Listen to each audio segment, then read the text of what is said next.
Halo guys, hari ini kita akan bahas mengenai menghakimi. Khususnya kali ini, itu adalah support yang lebih kuat mengapa kita ini harus menghakimi pihak lain atau orang lain. Jadi kalau teman-teman sudah nonton video yang sebelumnya dan merasa kurang teryakinkan kalau aku kok masih nggak yakin ya kalau kita ini mesti menghakimi orang lain, video hari ini itu untuk teman-teman. Dan bagi teman-teman yang sudah yakin, ya kita memang harus menghakimi.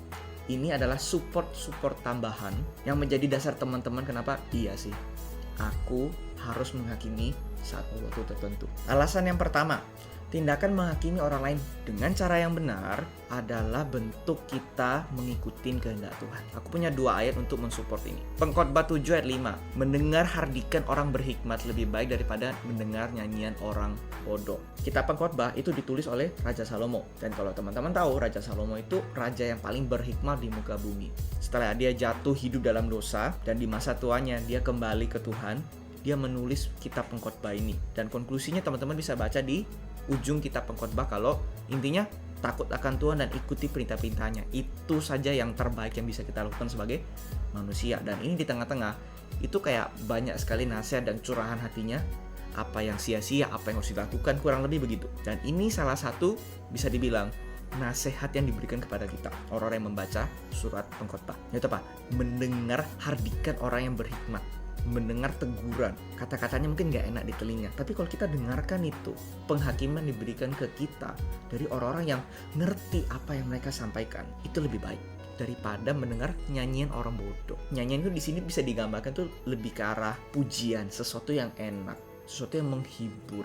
Itu lebih baik loh kita ini menerima penghakiman orang lain yang berhikmat, yang mungkin melihat sesuatu yang kita nggak bisa lihat. Itu jauh lebih baik daripada kita mendengar kata-kata quote-unquote yang menghibur, yang encouraging dari orang-orang quote-unquote yang bodoh, orang-orang yang nggak bisa melihat dosanya sendiri, orang-orang yang kayak hidupnya itu monoton saja sama Tuhan. Jadi kalau ini aku bikin praktek nyatanya, lebih baik kita ini ditegur sama orang-orang yang hidupnya dipakai Tuhan. Terus mereka bilang sama kita misalnya, bro, sis, jam doamu kayaknya kurang deh, waktu penginjilanmu ke orang-orang lain kayaknya kok kurang ya, kamu terlalu sibuk deh untuk karirmu, untuk keluargamu, untuk hobimu, ketimbang kamu menginjili orang-orang yang belum mendengar Injil. Terus mungkin datang nih teman kita yang hidupnya itu ya gitu-gitu doang aja, sekedar rutinitas ke gereja, pelayanan bahkan. Tapi mungkin dia bilang sama kita, Bro, sis, it's fine. Kamu sudah lakukan yang kamu bisa kok, it's okay. Kan toh kamu juga sudah ngajak orang ke gereja, gak apa-apa. Tuhan mengerti kok, kamu terbatas waktunya. Kamu juga ada tanggung jawab lain, kamu gak ada waktu untuk kayak nginjil kayak gitu, gak perlu, gak apa-apa. Tuhan melihat hati. aku berani bilang ini adalah aplikasi nyata dari ayat ini. Meskipun teguran pertama itu nggak enak ya, kesannya kayak aku ini harusnya bisa melakukan sesuatu yang lebih untuk Tuhan.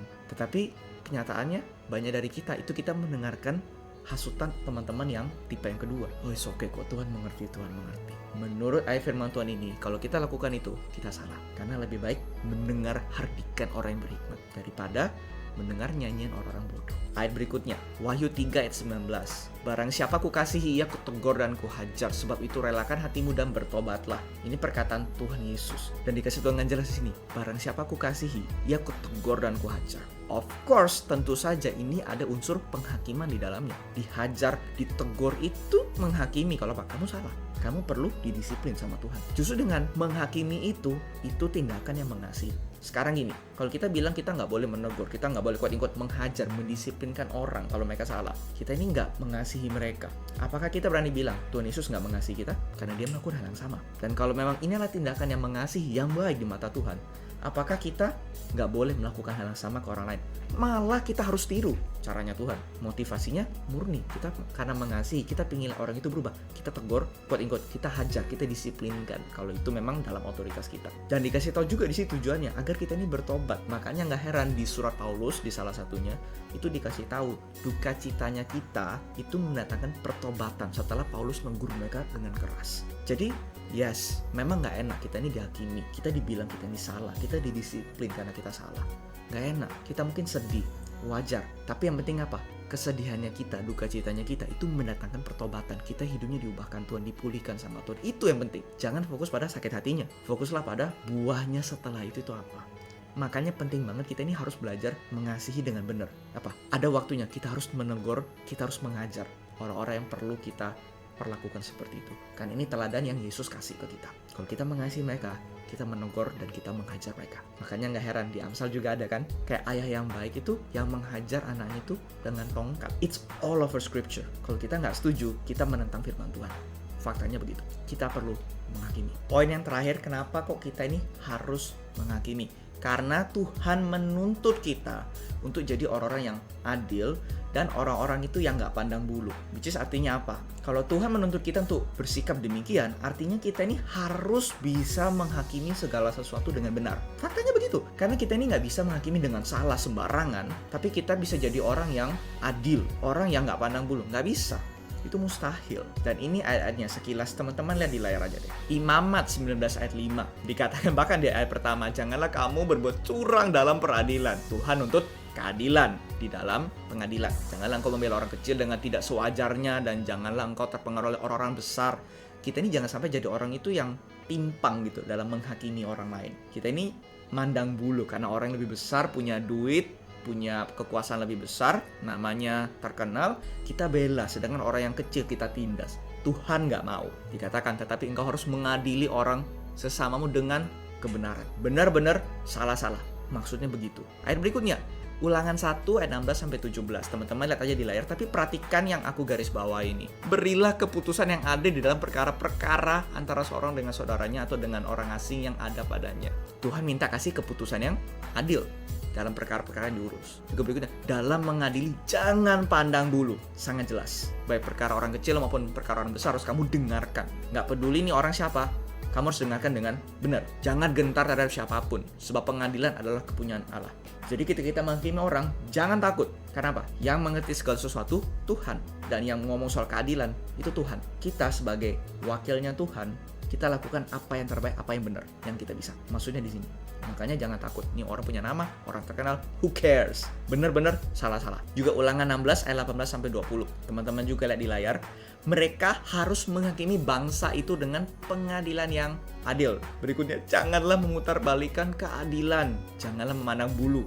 Ditekankan sekali lagi. Dan janganlah menerima suap. Dan disebutkan alasannya. Kenapa? Jangan terima suap. Sebab suap membuat buta mata orang-orang bijaksana dan memutarbalikkan perkataan orang benar. Karena jika kita menerima suap, kita ini jadi pribadi yang memandang bulu. Sedangkan dikasih tahu kan, teman-teman sudah di layar, bolak-balik, lebih dari sekali. Ini baru dari ayat firman Tuhan aku tunjukkan. Dan masih ada juga ayat firman Tuhan lain yang aku nggak tunjukkan. Kalau ngomong, kita jangan sampai jadi orang yang mandang bulu. Kita bela orang yang terkenal, orang yang kaya, orang besar. Dan kita ini membuang hak-hak orang yang benar harusnya. Makanya jangan terima suap. Karena Tuhan menuntut keadilan dan sikap nggak memandang bulu. Menghakimi dengan adil, itu Tuhan yang mau. Cukup jelas ya. Jadi konklusinya apa so far? Kita harus bisa menghakimi dengan benar, dengan adil, tanpa memandang bulu. Intisarinya begitu. Dan untuk menutup, aku kasih sekali lagi one last argument. Bukan dari firman kali ini, tapi dari common sense, dari logic. Teman-teman renungkan deh. Kalau masih ada aja yang nggak setuju kalau kita ini harus menghakimi orang lain, well, tanpa teman-teman sadari, teman-teman sudah menghakimi setiap hari dalam kehidupan teman-teman.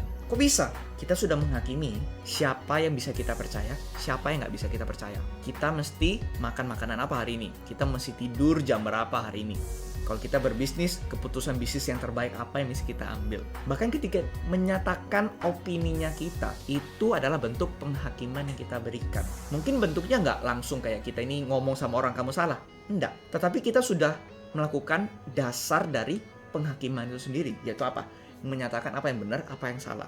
Apa yang harus aku lakukan, apa yang tidak boleh aku lakukan. Nah ini yang makanya Yesus bilang kan, hakimilah dengan adil. Jangan menghakimi dengan apa yang nampak. Jangan sampai kita bilang, menghakimi itu nggak baik. Tetapi kita sendiri, kita juga menghakimi. Tapi faktanya kita tahu dari firman Tuhan, menghakimi itu nggak dosa. Malah harus. Yang dosa itu kalau memang kita melakukan itu dengan salah. Menghakimi kayak konteks tadi dengan memandang bulu, kita nggak adil menghakiminya, itu salah. Tetapi menghakimi dengan benar, itu yang Tuhan mau. Dan aku harap sudah cukup kasih argumen yang cukup jelas kalau kita harus menghakimi. So next time kalau menghakimi, lakukan dengan benar, dengan adil, nggak memandang bulu, dengan cara, dengan prosedur yang benar. Sampai jumpa di pertemuan berikutnya.